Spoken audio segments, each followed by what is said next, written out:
I identify myself as a Black deaf woman. I'm Calla Chapman. I'm from Washington, D.C. I'm a fifth-year student at Gallaudet University. I'm majoring in government and considering two minors, public health sciences and criminal justice. Maybe I'll run for Congress one day, you never know. All deaf individuals can do everything except hear.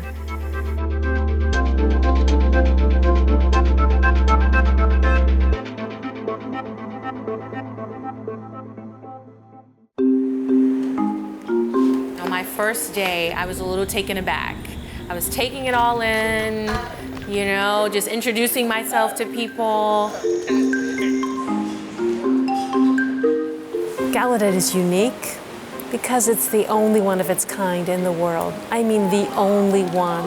It's the only university for deaf people that provides education designed specifically for deaf and hard of hearing students. The first time, sometimes people meet a deaf person, they might feel overwhelmed, and then they'll just decide to, you know what, I don't even want to engage with this deaf person, but I am happy to pull out a pen and a piece of paper. I'm ready to communicate with anyone who wants to communicate with me. If there's even a guy who's hitting on me, we can write back and forth, that's fine. I can even navigate the dating scene, writing notes with someone who might be interested in me. So that doesn't bother me at all.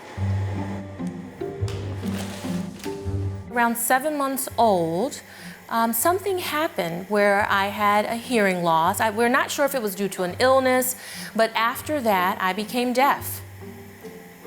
And so I began to learn ASL, got a cochlear implant, and that led me to who I am today.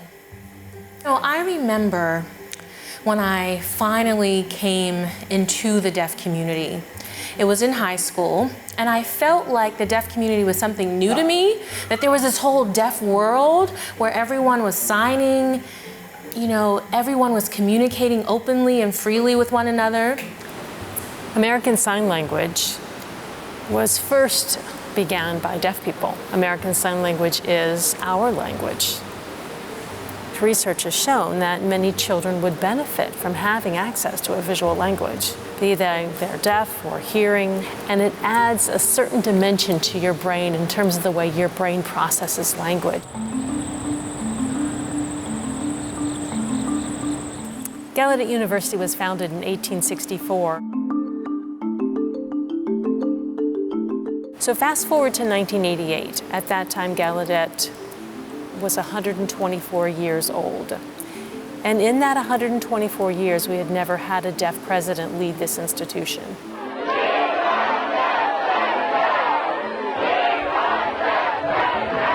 My role 30 years ago has been one that I've carried with me throughout that time. I'm part of Gallaudet's history, something that we call Deaf President Now, DPN, which was a movement that happened here in DC, but it involved people throughout the country. We picked Dr. Elizabeth Ann Zinsser as the 7th president of Gallaudet.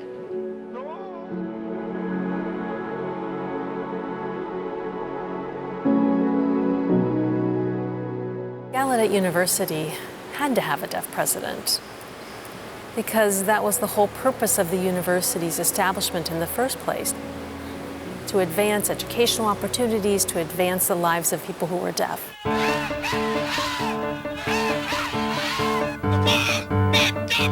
We closed the gates of the campus. We got a lot of media attention.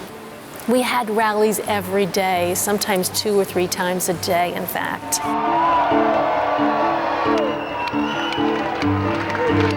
The effort grew, and it didn't just impact folks here in the United States, it went global. And all of that happened within one short week. We call that's the week the world heard Gallaudet.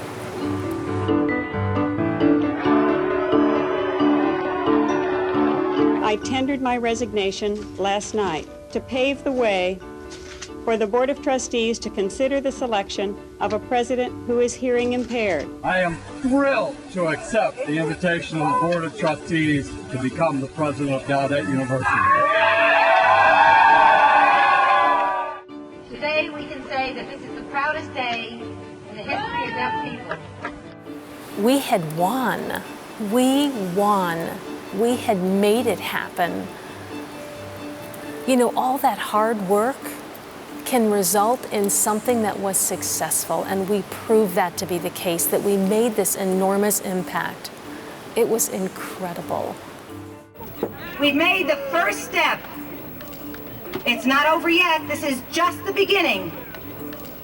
And we'll keep on making steps until we run and run ahead until we succeed.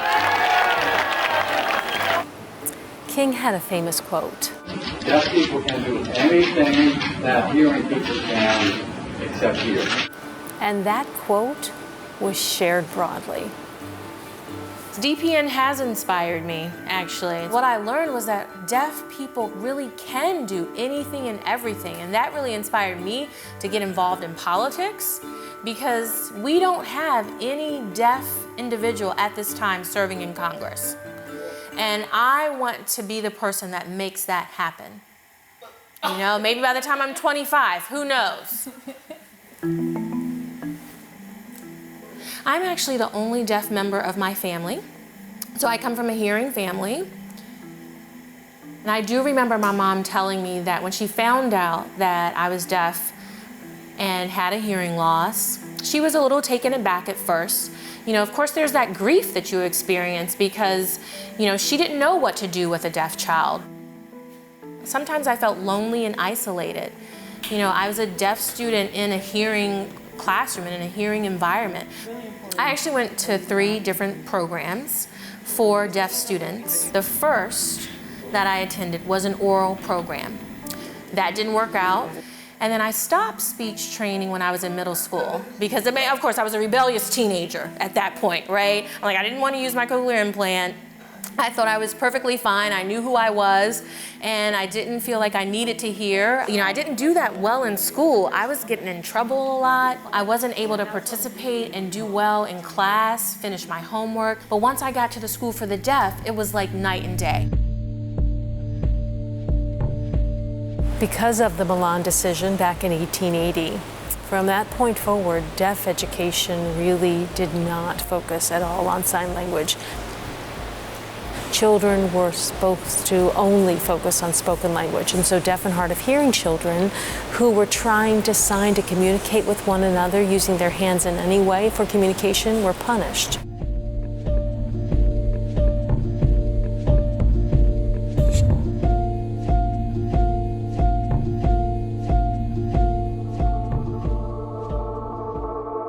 We grew up seeing stories shared by our parents about them going to work and coming home, having experienced discrimination in the workplace. And we could see yet how strong our parents were battling against oppression and making their way in the world, very strong-willed and believing that deaf people could do anything they set their mind to.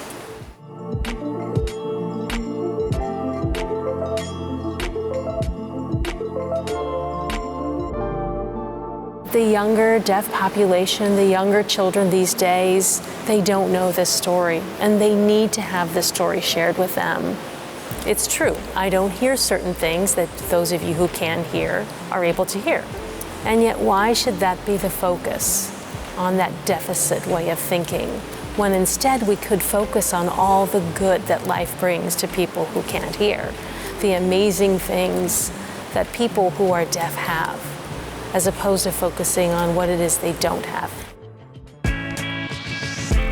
This video is part of a larger series on the deaf community. Here are some of the incredible people featured in this series.